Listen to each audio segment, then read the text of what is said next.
Hi, capital and gains में मैं सुशील देवल आपका स्वागत करता हूं। तो आज जिन बिजनेसेस पर हम बात करने वाले हैं वो काफी स्पेशल हैं, क्योंकि पहले तो वो ऐसे सेक्टर या इंडस्ट्री से बिलोंग करते हैं यहाँ इमेंस ग्रोथ का स्कोप है। सेकंड, ये कंपनीज जो भी प्रोडक्ट एंड सर्विसेज ऑफर करती हैं इनकी वाइड एक्सेप्टेंस है। सबसे इंपॉर्टेंट, आपने ये नोटिस किया होगा कि small caps and micro caps में generally DIIs and investment firms invest नहीं करते हैं, लेकिन यहाँ सारी कंपनीज ऐसी हैं जिनमें देश के leading DIs and investment firms ने इन्वेस्ट किया है। इन्वेस्ट क्यों किया है, इनके रीजंस भी हमें पता चल जाएंगे जब हम इनके प्रोडक्ट एंड सर्विसेज के एंड यूज को देखेंगे। And in the last, in companies में वो सब पोटेंशियल है जो किसी बिजनेस को एक बड़ा बिजनेस करने में हेल्प करता है। तो seat tight over the next few minutes so that हम इनके हिडन पोटेंशियल को अच्छे से समझ लें। तो आगे बढ़ने से पहले मेरे हार्डवर्क को अप्रिशिएट करने के लिए वीडियो को लाइक करें, चैनल को सब्सक्राइब करें एंड बेल नोटिफिकेशन को भी ऑन कर लें। Friends, we are not SEBI registered, so please consider this video only for educational purpose. तो लेट्स स्टार्ट द डिस्कशन। तो फर्स्ट कंपनी जिसे हमने शॉर्टलिस्ट किया है उसे आप मिनी टाटा टेक्नोलॉजीज या मिनी केपीआईटी भी बोल सकते हैं, बिकॉज अगर आप किसी ऐसी स्मॉल कैप कंपनीज की सर्च में हैं जिसमें पोटेंशियल हो कि वो फ्यूचर में टाटा टेक्नोलॉजीज या केपीआईटी जैसा बन सके, then this is the company that you can study. लेकिन ये गारंटी नहीं है, क्योंकि कंपनी की मार्केट कैप जितनी छोटी होती है उसका फ्यूचर उतना ही अनसर्टेन होता है। एंड ऐसी छोटी मार्केट कैप वाली कंपनीज में 60 से 70% की करेक्शन भी काफी इजीली हो जाती है। So invest your hard earned money very wisely and diversify your funds. Friends, जब भी हमें किसी कंपनी की बड़ी ग्रोथ का हिस्सा बनना हो,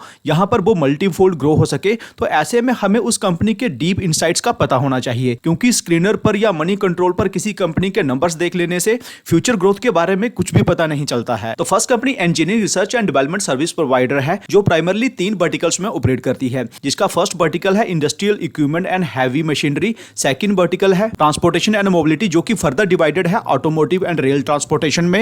एंड थर्ड वर्टिकल है हेल्थ केयर। एंड यहाँ पर कंपनी कैसी सर्विसेज प्रोवाइड कर रही है वो आप यहाँ पर देख सकते हैं, जैसे कि इंजीनियरिंग ऑटोमेशन, उसके बाद है new product design and development, virtual simulation, manufacturing engineering and many more. Friends, short में अगर बताऊं तो ये कुछ ऐसी ही सर्विसेज प्रोवाइड करती है जैसे कि टाटा टेक्नोलॉजीज करती है एंड केपीआईटी करती है, जैसे कि प्रोडक्शन से पहले प्रोडक्ट का concept design, simulation and etcetera. लेकिन डिफरेंस यही है कि टाटा टेक्नोलॉजीज के केस में अगर देखें तो ऑटो वर्टिकल से कंपनी को 88% रेवेन्यू आता है, एंड केपीआईटी के केस में देखें तो ऑटो वर्टिकल से कंपनी को 96% रेवेन्यू आता है। लेकिन अगर हम इस कंपनी के केस में देखें तो यहां पर ट्रांसपोर्टेशन एंड मोबिलिटी जो सेगमेंट है, इससे कंपनी 38% रेवेन्यू जनरेट करती है, जबकि कंपनी अपनी majority revenue industrial equipment and heavy machinery से जनरेट करती है, that is 51%। And in my opinion this is the right strategy कि जब हम एक छोटे प्लेयर होते हैं तो हमें उन वर्टिकल्स पर फोकस करना चाहिए यहां पर बड़े प्लेयर्स फोकस नहीं कर रहे हों। एक बार उन वर्टिकल्स में हमारी एक्सपर्टाइज बिल्ड हो जाए तब हम बड़े प्लेयर्स के साथ कंपटीशन के लिए उतर सकते हैं। कंपनी का नाम ऑनवर्ड टेक्नोलॉजीज लिमिटेड है, लेकिन वाई? फ्रेंड्स, कंपनी द्वारा प्रोवाइड की जा रही प्रोडक्ट एंड सर्विसेज के पोटेंशियल का पता आप यहीं से लगा सकते हैं कि वर्ल्ड की टॉप 11 ऑटोमोटिव ओईएम में से 8 इनके क्लाइंट्स हैं,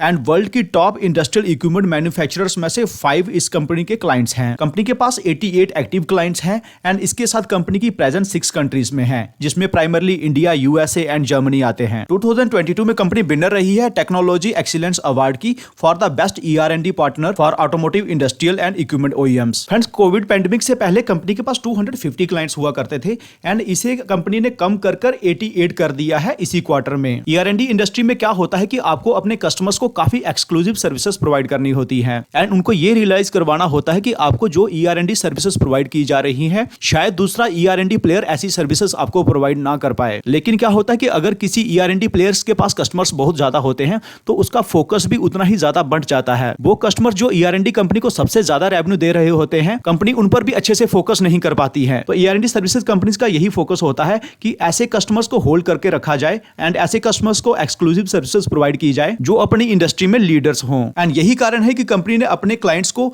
250 से कम करके 88 पर ले आई है। इवन कि टाटा टेक्नोलॉजीज के केस में भी जो लीडिंग क्लाइंट्स है वो 4 to 5 ही देखने को मिलेंगे, जिसमें Airbus, McLaren, Cooper, land rover and Tata Motors हैं। एंड यहाँ पर मैनेजमेंट बताती भी है कि इससे कंपनी को उनकी स्ट्रेटेजी का क्लियर एग्जीक्यूशन करने में हेल्प मिलेगी। यहाँ हम देख सकते हैं कि कंपनी अपने शिकागो, पुणे, बैंगलोर इन सब ऑफिसेस को सिंगल बिल्डिंग से टेक पार्क्स में शिफ्ट कर रही है। यहाँ उनके कस्टमर्स भी इनके साथ होंगे, सो दैट कंपनी के कस्टमर्स किन प्रोजेक्ट पर काम कर रहे हैं, इसके सिक्योरिटी स्टैंडर्ड्स को बढ़ाया जा सके, एंड अपने ऑफशोर प्रेजेंस को भी बढ़ाया जा सके। कंपनी ने नए क्लाइंट्स भी जीते हैं एंड इनके साथ कंपनी का मास्टर सर्विस एग्रीमेंट भी साइन हो चुका है, जिससे कंपनी को फ्यूचर ग्रोथ में हल मिलेगी। Total cash and bank balance में भी ड्रास्टिक इंप्रूवमेंट हुई है। यहाँ एक साल पहले कंपनी के पास 25 करोड़ कैश थी एंड अब ये बढ़कर 87 करोड़ हो गई है सिर्फ 12 मंथ्स में। फ्रेंड्स, फ्यूचर गाइडेंस की बात करें तो कंपनी अपनी रेवेन्यू को बाय फाइनेंशियल ईयर 26 $100 मिलियन पर ले जाने पर फोकस कर रही है एंड ये होगा साल में 800 करोड़ एंड हर क्वार्टर में 200 करोड़। लेकिन अगर हम फाइनेंशियल ईयर 23 की रेवेन्यू देखें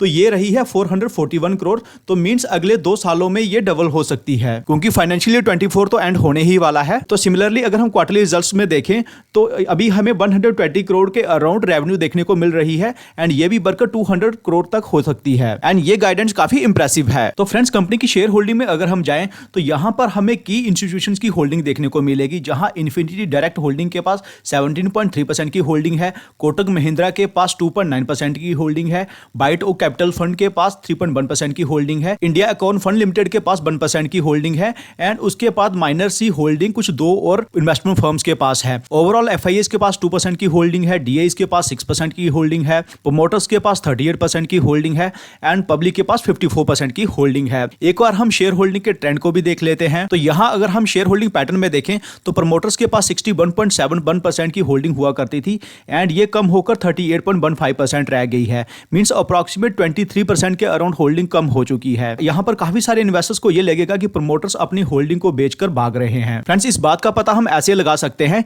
कि अगर प्रमोटर्स होल्डिंग बेच रहे हैं और उसे खरीदने वाला कोई बड़ा इन्वेस्टर नहीं है, कोई बड़ा इंस्टीट्यूशंस नहीं है, मींस आम पब्लिक उस होल्डिंग को खरीद रही है, तो वहां हम मान सकते हैं कि प्रमोटर्स अपनी होल्डिंग बेचकर भाग रहे हैं। तो यहां अगर हम देखें एफआईआईज के पास स्टेक है, डीआईज के पास स्टेक आया है, उसके बाद कुछ इन्वेस्टमेंट फर्म्स के पास स्टेक आया है एंड ये टोटल मिलाकर 28% से ज्यादा हो जाता है। तो मींस प्रमोटर्स की होल्डिंग सिर्फ 23% के अराउंड कम हुई है, लेकिन जो स्ट्रॉन्ग हैंड की होल्डिंग है वो 28% के अराउंड बढ़ी है। इट शोज कि कंपनी में स्ट्रॉन्ग हैंड्स का कॉन्फिडेंस बढ़ा है, which is a good sign. तो कंपनी की मार्केट कैप 1249 करोड़ है, मींस कंपनी एक स्मॉल कैप है, स्टॉक का पी 36.2 है एंड इंडस्ट्री पी 37.2 है। इंडस्ट्री पी के कंपैरिजन में ज्यादा ओवर वैल्यूड नहीं है। रिटर्न ऑन कैपिटल एम्प्लॉयड 10.4% है, रिटर्न ऑन इक्विटी 6.67% है, जो कि अभी थोड़े से कम है। ऑपरेटिंग प्रॉफिट मार्जिन 11.1% के हैं। Quick ratio, current ratio and return on assets ये सारे ही एक्सीलेंट है। तो प्रॉफिट एंड लॉस स्टेटमेंट में देखें तो कंपनी की सेल्स में काफी डिसेंट ग्रोथ हुई है। इनफैक्ट लास्ट के 3 इयर्स से सेल्स में अच्छी ग्रोथ देखने को मिल रही है,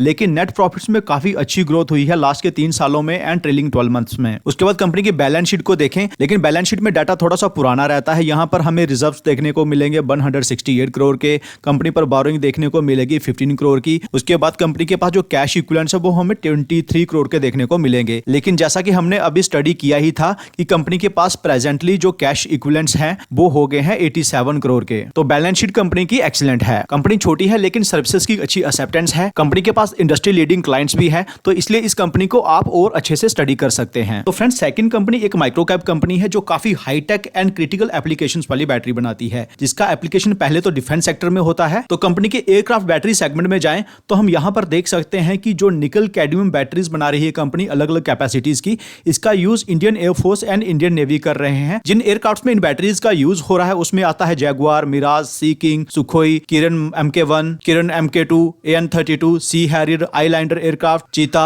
Chetak, MI8, MI17, MI25 and MI35। उसके बाद कंपनी टॉर्पीडोज की बैटरीज भी बनाती है। तो टॉर्पीडोज एक नेवी का वेपन है जो अंडर वाटर ट्रेवल करके एनिमी के शिप्स एंड वेसल्स को डिस्ट्रॉय करता है। इस प्रोडक्ट के लिए company Indian navy and DRDO की लैब्स के साथ काम कर रही है। थर्ड कंपनी मिसाइल्स के लिए भी बैटरीज बनाती है, जिसमें पृथ्वी, अग्नि ये सब मिसाइल्स आती हैं एंड इंडिया की most high tech missile system BrahMos के लिए भी कंपनी ने बैटरीज डेवलप की हैं। इनके एप्लीकेशन से ही हम जज कर सकते हैं कि कंपनी कितने रिलायबल प्रोडक्ट्स बनाती है, क्योंकि अगर क्रिटिकल टाइम में ये बैटरीज माल फंक्शन करती है तो इसका बड़ा प्राइस हमारी डिफेंस सर्विसेज एंड नेशन को पे करना पड़ सकता है। हमारी डिफेंस सर्विसेज का इस कंपनी पर ट्रस्ट दिखाता है कि कंपनी कितने सुपीरियर एंड रिलायबल प्रोडक्ट्स बना रही है। उसके बाद ईयर 2009 में भी कंपनी ने कंज्यूमर मार्केट में फोरे किया है एंड यहाँ company car and trucks batteries बना रही है। कंपनी BRLA बैटरीज भी बनाती है, जिसका मतलब है valve regulator lead acid batteries. Friends, BRLA batteries वो बैटरीज होती है जिनका कंस्ट्रक्शन लीक प्रूफ होता है, इसलिए ये बैटरी सेल्फ डिस्चार्ज नहीं होती। तो ऐसी कंपनीज को जो सबसे ज्यादा पुश मिल रही है उसमें फर्स्ट है मेक इन इंडिया, जहां इंडिजिनाइजेशन पर काफी जोर दिया जा रहा है एंड उसके बाद मिनिस्ट्री ऑफ डिफेंस सेक्टर में यूटिलाइज होने वाले इक्विपमेंट्स के इंपोर्ट को बैन कर रही है, जिससे इंडिजिनाइज्ड प्रोडक्ट्स की डिमांड लगातार बढ़ रही है। तो इस कंपनी को शॉर्ट शॉर्टलिस्ट करने का जो सबसे बड़ा रीजन है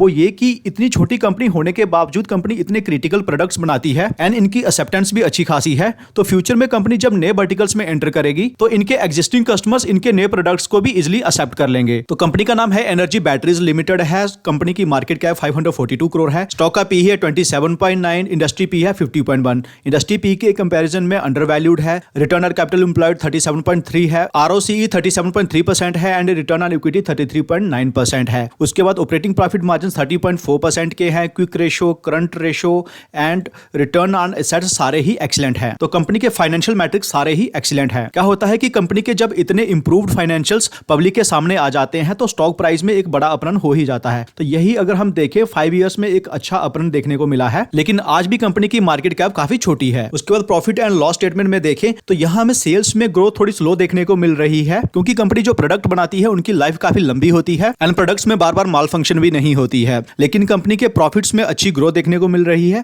इसका सीधा सीधा मतलब यह है कि कंपनी ने अपने ऑपरेटिंग प्रॉफिट मार्जिन्स में काफी इंप्रूवमेंट की है। तो बैलेंस शीट में देखें तो कंपनी के पास रिजर्व्स है 78 करोड़ के, बोरोइंग्स है 14 करोड़ की एंड कैश इक्विवेलेंट्स है 8.28 करोड़ के। शेयर होल्डिंग पैटर्न में देखें तो प्रमोटर्स के पास 40.88% है, डीआईएस इसमें 6% है एंड डीआईएस में है एलआईसी जिसके पास अप्रोक्सीमेट 6% की होल्डिंग है। उसके बाद पब्लिक में भी काफी सारे एस इन्वेस्टर्स हैं जो अप्रोक्सीमेट 12% की होल्डिंग रखते हैं। तो अप्रोक्सीमेट 58% के अराउंड कंपनी स्ट्रॉन्ग हैंड्स में है। दोनों कंपनीज में अगर किसी कंपनी को नंबर 1 पोजीशन देनी हो तो in my opinion onward technologies limited को हम नंबर 1 पर रख सकते हैं, क्योंकि यहां पर बिजनेस एंड स्ट्रेटजीज का एग्जीक्यूशन काफी अच्छे से हो रहा है। फ्रेंड्स, वीडियो को अगर यहां तक देखा है तो वीडियो को लाइक जरूर करें, चैनल को सब्सक्राइब करें एंड बेल नोटिफिकेशन को भी ऑन कर लें। कैसा लगा वीडियो कमेंट सेक्शन में जरूर बताइएगा। मिलते हैं आपसे अगले वीडियो में। Take care.